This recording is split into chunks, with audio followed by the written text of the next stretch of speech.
Episode 59 of the podcast. This week we're talking about why fighting and struggling against a dog who's fighting and struggling with us backfires. We're going to talk about some sports stuff that I used to do, a little bit of confession time with Chrissy, right? But to think about why fighting doesn't help. That's all this week. You're listening to the Creating Great Grooming Dogs podcast. I'm Chrissy Neumeyer-Smith. I'm a certified professional groomer, certified behavior consultant for canines, certified professional dog trainer, and the owner of Happy Critters in Nashua, New Hampshire. And this, my friends and colleagues, is where grooming and training meet. Calm, comfortable, and cooperative. Why do I carry on about these things? Are you getting sick of it, right? Because I'm always saying calm, comfortable, and cooperative is our goal with these dogs, right? Is it because I'm a granola crunchy hippie? Yeah, okay, I'll own that. I am. I'm a glitter, puppies, ponies, silly, happy-go-lucky person. I'm not going to deny it. But that's not why I encourage us all to teach dogs to be calm, comfortable, and cooperative. That's not why I encourage us to be calm, cool, and collected. So when handling a dog who's having a hard time, we need to be thinking about what we're trying to teach. What do we want? What is our ultimate goal? And not just respond to what they are doing or the difficulty they're having. I encourage these mindsets because they work toward the goal of a dog who's good for grooming, vet visits, and care at home.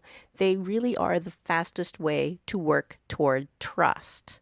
Trust is important because we can't necessarily train for every little tiny thing that's going to happen to a dog. There are lots of things that nature's going to throw at us that we never even thought of. Right?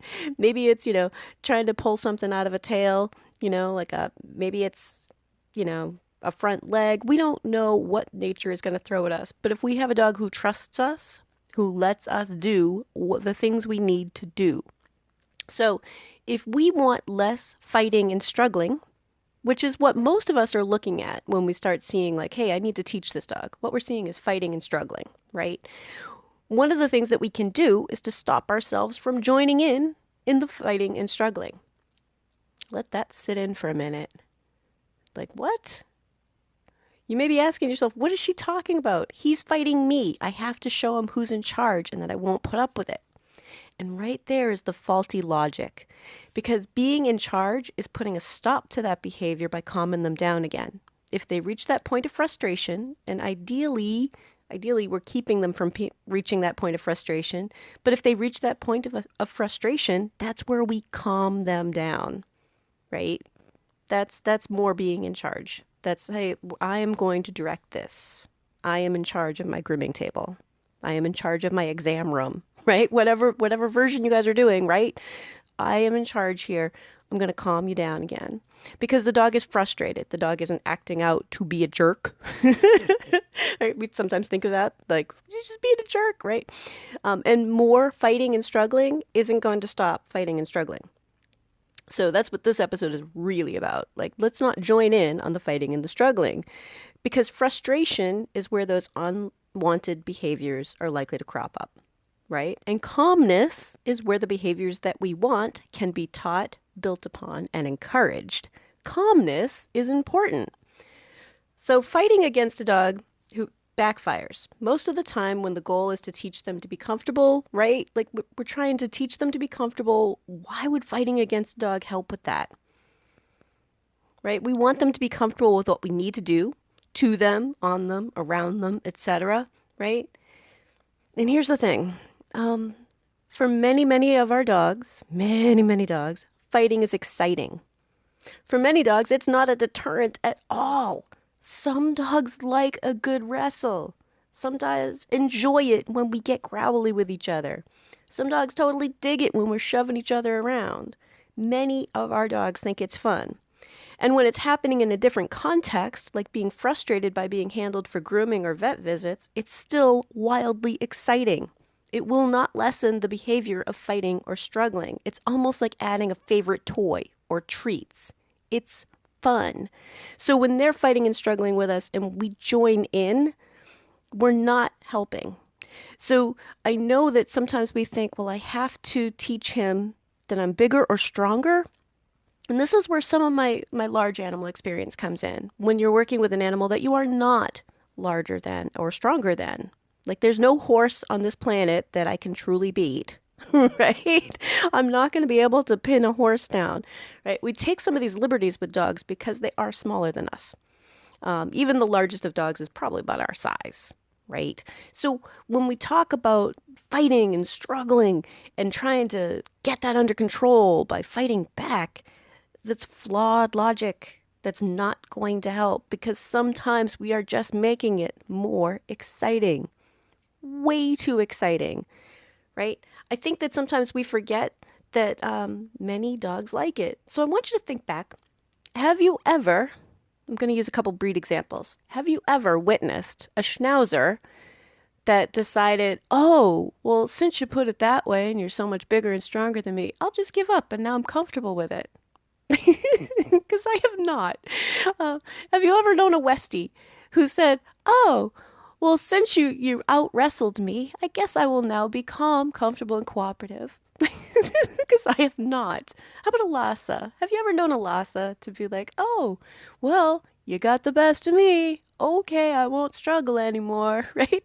Um, so if we look at the results that we see, we can recognize it just doesn't work that way, right? That these dogs are like, no, I'll keep wrestling. I'm going to keep wrestling. Oh, heck no. I'm not going to let you win that easily.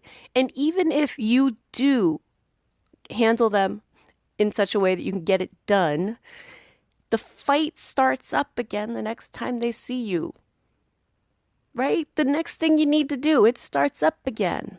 It's not over.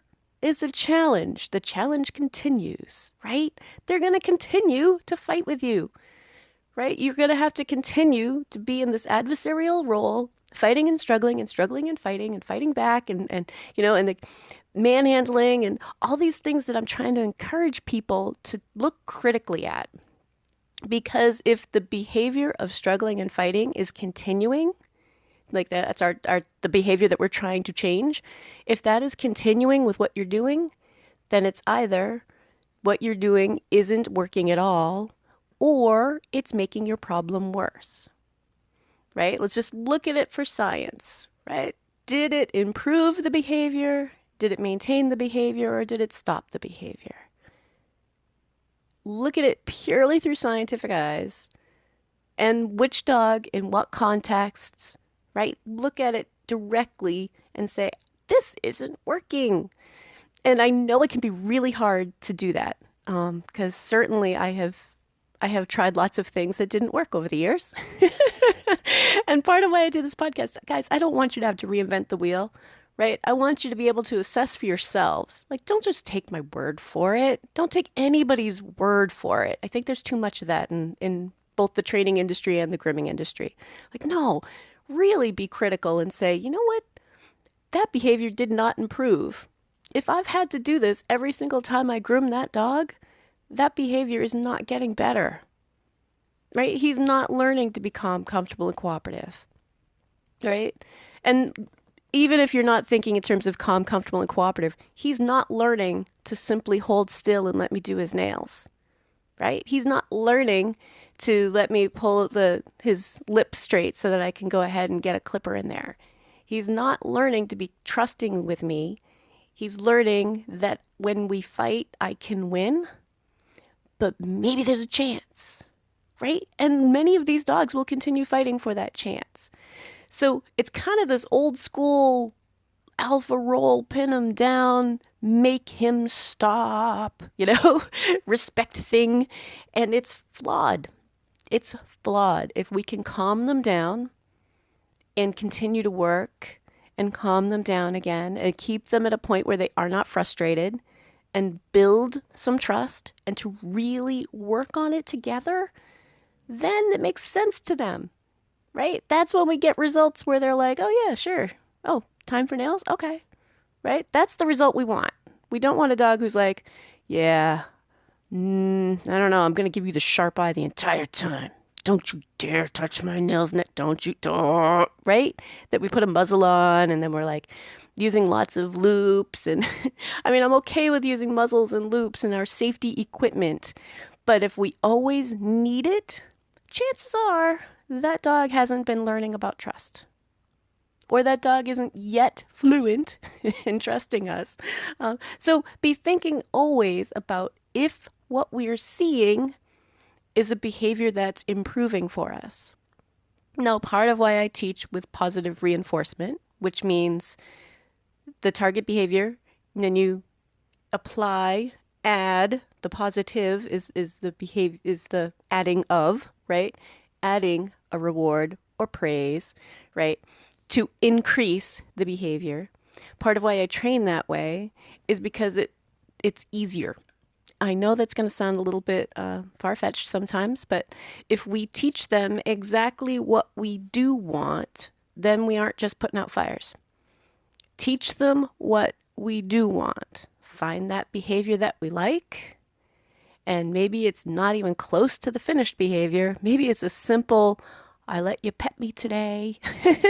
But find the behavior that you like, add something good, and I know that's really oversimplified, but add something good and see if the behavior you like increases in frequency. If it does not, then your training didn't work right, right? Always be looking at the result that you are getting with this individual dog at this time in these circumstances, right? So when we teach them exactly what we do want, we're less likely to get 1,000 different variations of what we don't want, right? It's a time saver because otherwise you're just putting out fires. You're just walking around going, oh my God, not again, right? You're looking at the book going, oh no, not that dog, right? I want you to be excited about, hey, cool, that dog's coming in. And these are the things we're working on. And last time we saw some progress, right? So when we think about calm, comfortable, and cooperative, it's not just because I'm a granola crunchy hippie, right? It's because it's a great mindset to teach a dog exactly what we want them to be doing and to trust us. And that if we join in fighting and struggling, if they're fighting and struggling against us, it's because they're stressed out, they're frustrated. And if we just join in, how would that lessen being stressed out or frustrated? Does it work toward our goal? And no, I really don't think it does. If you're enjoying my podcast, please remember to subscribe so that you don't miss any episodes. I'm going to share a little bit about me in an attempt to help people understand some of our more difficult dogs. So it's confession time. All right. And what do I mean by more difficult dogs? Because there's a heck of a label, right? Let me define a bit more. The dogs who struggle and try to break away from your grip, who wrestle with you, who even try growling or biting if the struggling continues, those dogs. The dogs that old school training would have you try to win the fight, show them who's boss, alpha roll, that's when you kind of roll them on their back or pin them. You know, those kind of things are old school training. And believe me, I did it long ago. So this is a judgment-free zone, right? But those dogs, the dogs that are really hard to handle, that are frustrated, that are agitated, right? So here's the secret revealed. I am one of those dogs. So, yeah. You might be thinking, but Chrissy, you said you're a granola crunchy, new agey hippie who likes glitter and puppies and ponies. And yes, I did say that, but I'm both of these things at the same time. And I hope that this will give some insight with the dogs that just fight harder and harder. Okay, that's the purpose of me sharing this story. So I used to play a really rough sport. I used to get into armor and sword fight. And sword fight with rattan swords. If you're at all curious, it was SCA heavy list. If you look up Penzik War on YouTube, you will see field battles of people running around. Basically, we're running around hitting each other with the equivalent of baseball bats. And did I get hurt? Oh, yeah. Yeah, I did. Did I lose a lot of fights? You bet. Did I have the challenge of struggling and fighting? Yeah, I sure did. So what drives someone to put large amounts of time and effort into going out fighting, getting exhausted, and getting beat up? Right? It sounds insane. Yeah, like I said, this is my confession time, right? It sounds insane. But what makes us do it is that adrenaline rush, right? The challenge. It's exciting, right? I like trying to outplay, outmatch your opponent. getting physically exhausted and riding that adrenaline rush. So when I say adrenaline rush, I want you to think about those dogs that are getting all worked up and they're struggling with us, right? They're not deterred. They have a chemical reaction going on in their body, right? That chemical reaction sends more blood to your muscles so that you can have better bursts of speed and strength. It gets your heart pumping, it gets your lungs pumping, and additionally, it feels good, right? Rough sports. Think about rough sports. I know plenty of people who played hockey a second time. Right? It's not a deterrent. Right? And I think sometimes when people haven't like played a sport or haven't related to the sport end of this, they kind of assume that if we're struggling with a dog and we're pushing him down and we're getting, making him do it, must be aversive, must be unpleasant, must be, and I think that in some respects, of course, it's unpleasant, right? Nobody likes to be forced to do something, right? I'm not saying that we should be, right? That's not fun. But if this is a dog who really likes the challenge and the struggle, right? You're not a deterrent, right? You're not showing him who's boss. You're showing him there's a potential way to win. He's gonna keep trying. I am that dog. I can tell you, there is no way that you would get to a point where I would say, well, you're kind of a jerk, but you're bigger and stronger than me, so I guess I respect you, right? Like, no, no. It's never, ever going to happen. So I was going out in the field, and this is a lot of work, right? I was also doing practices about 3 times a week. Going to practices 3 times a week means that I'm playing with people who are really, really serious about the game, and I'm not very good. So they're really epically awesome, toning it down to help me learn, right? So I'm just basically getting smacked around 3 times a week. I'm driving an hour to go off, get into armor, get smacked around, right? Try to meet the challenge, winning against an opponent, right? And then I'm like driving an hour home 3 times a week. Like I was really into it, even if I'm not very good at it, right? It's a lot of fun. And I think that sometimes people forget that there's a sport aspect to some of the behaviors that we see dogs do. There's a fun about being able to just like try to keep breaking free, right? And which is actually part of why I think when we do hold a dog down, or when I have observed, I don't want us to be holding dogs down. Like if you've listened to my podcast, there's a number of reasons why I state that. But when you see somebody holding a dog down and then they get it done and they release them and they're like, see, it's okay, it's okay, it's okay, it's okay, without calming them down first, right? Yeah, that's the excitement of breaking free, right? That's counterproductive to teaching a dog to be calm and to trust us. So let's talk a little bit more about the adrenaline rush that happens during a sport, right? So if I'm out on the field, again, crazy, yeah, I know, but it's like August. I haven't been able to play in a while. I'm not going to be able to play again. I had some health problems and, I can't get back into armor anymore, but I had a good 10 years of playing this sport. But when I would go out on the field, we're out there, we're running around in August, in the sun, in full armor, getting smacked around, right? I'd go back, every time you get killed, you have to go back, go back to our area waiting. And people are like, okay, are you thirsty? Do you need anything to drink? And I'm like, no, I'm fine, right? Like, are you hurt? No, because you know what? Adrenaline rush. I don't even notice if I'm hurt. I have no idea if I'm hurt. I'm like, no. And my adult brain switches off. I am not in learning mode. I'm like, my adult brain has switched off. Like, I kind of do need an adult to tell me, sit down, drink some water, right? Let's take your helmet off for a minute before you get heat stroke, Like, I really need someone to help with stuff like that. And I find that most of us did. Most of us were getting off the field and we just kind of need an adult to tell us, like, okay, come here, you stupid, stupid child, right? I remember once I went on a camping trip with one of my Shield brothers. Yeah, Shield brothers and Shield sisters, right? One of my Shield brothers and I were fighting a lot during that day.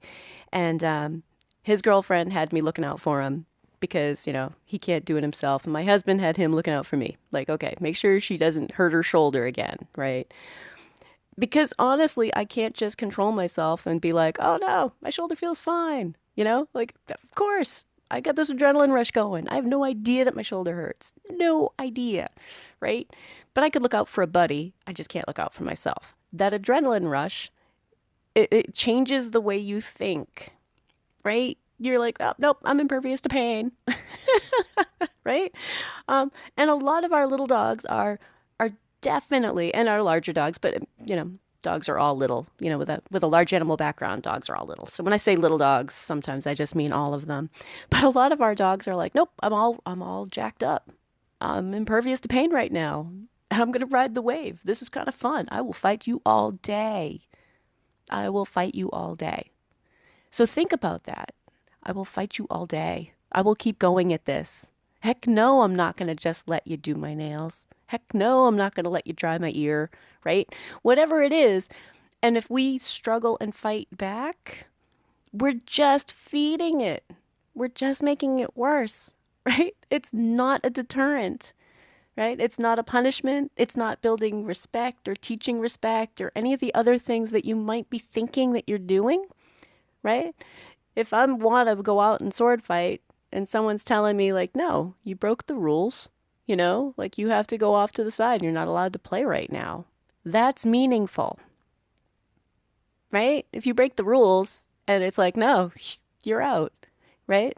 Again, think about hockey, something more people have experience with, right?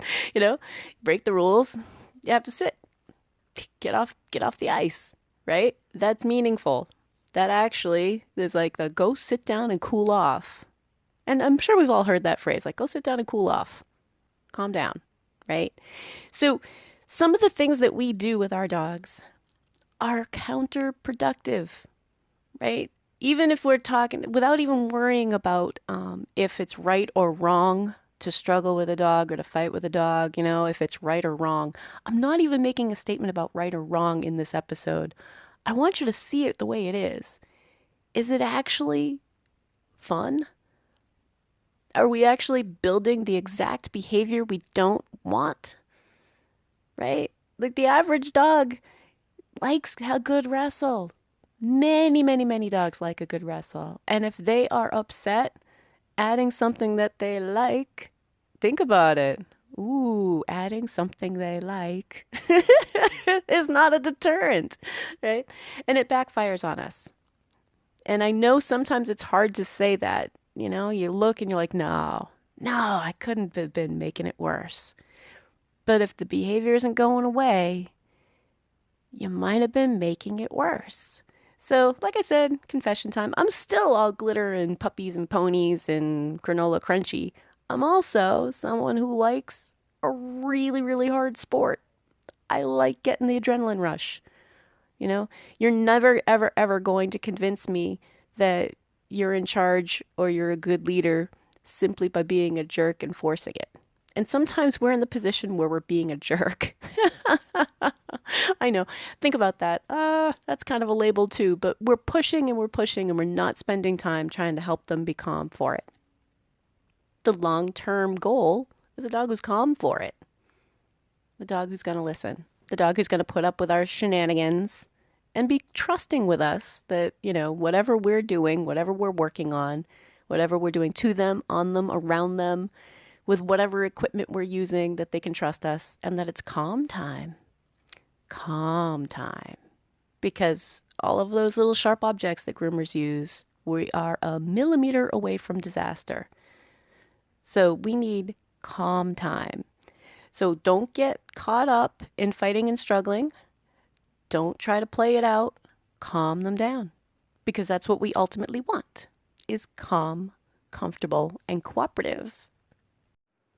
The weekly action step this week is to take a look at, maybe it's your own dog or a dog that you groom or a dog that comes to your animal hospital, but take a particular dog that fights you and struggles with you and think about, am I struggling back? Am I making this worse? To really take a critical eye to it, now that you think about the sport aspect of fighting and struggling being kind of fun, right?